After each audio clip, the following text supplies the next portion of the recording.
Yes, there's a car that we share, a Cavalier, and a van he uses for work.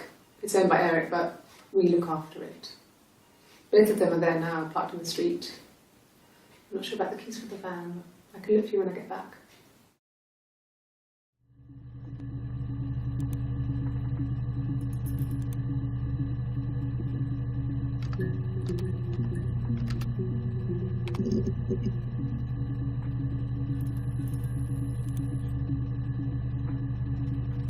Yes, I always pull it shut and then lock the bigger lock with the key.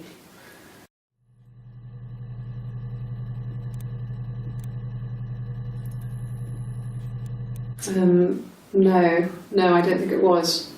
I turned the key, but it was already unlocked.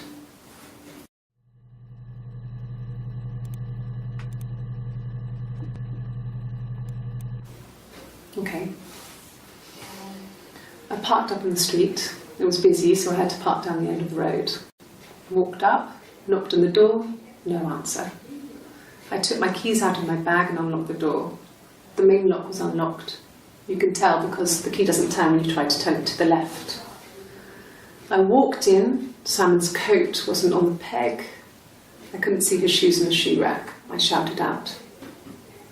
I walked straight into the kitchen because he usually sits in there to have a cup of tea and read his paper. But he wasn't there.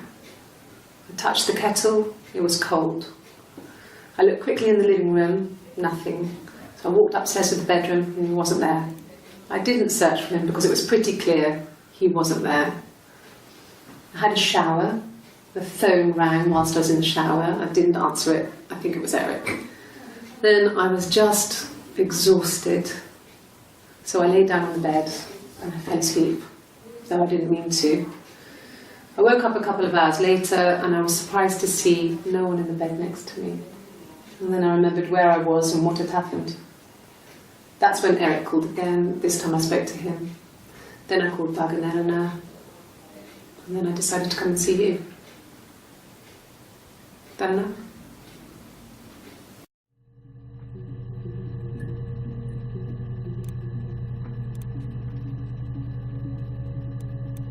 Yeah. They'd gone to bed feeling ill, thinking it was flu or something. The neighbour called me. I had to use my key to let them in. We found them dead in their bed. And they'd been there for days. No one had noticed. Just awful.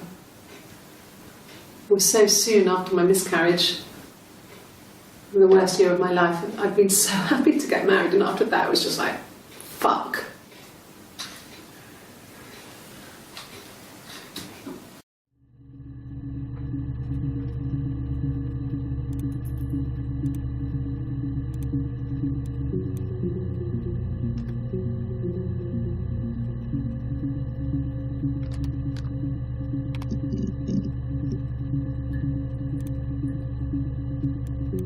Mobile phone?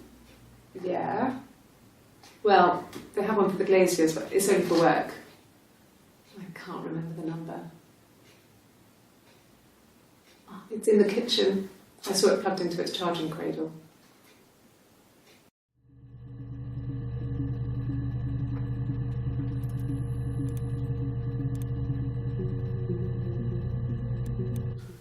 No, he doesn't have any tattoos. He has a scar down here near his stomach, past his hip. Cut himself with some glass. That was before, a long time ago. He looks just like the photo. He's not got his glasses on here though. He takes them off for the camera. But he needs them to see properly, you know. He has to read a newspaper or a menu in a restaurant. Not books so much, or watching TV. He likes TV.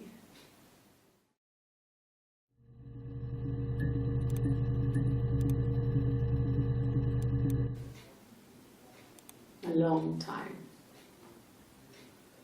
We got married when I was 17.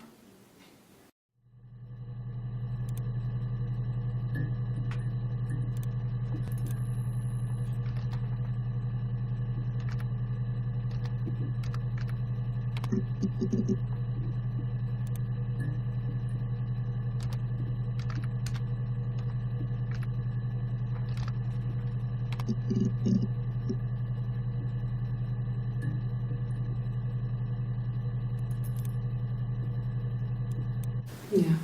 I've been round to Doug and Eleanor's and they're very worried. I feel sorry for them.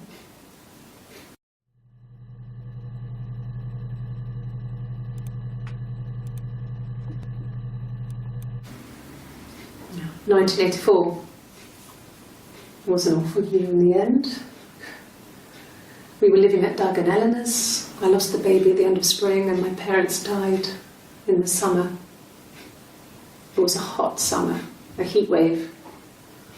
So when they discovered the bodies, it was just awful. Because of the circumstances, them dying together like that, they brought in a lot of police. A forensic entomologist. I had to look that up. It was because of the heat. It's just awful.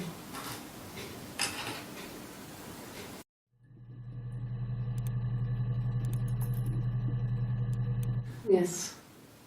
I speak with Eleanor at least once a day. Not that there's anything much to say. It's more just...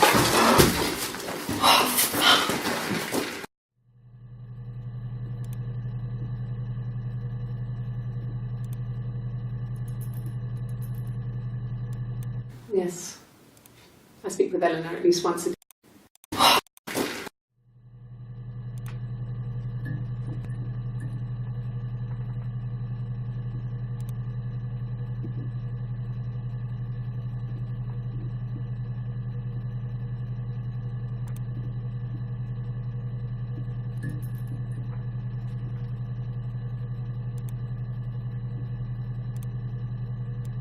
Yes. I speak with Eleanor at least once a day. Not that there's anything much to say. It's more just...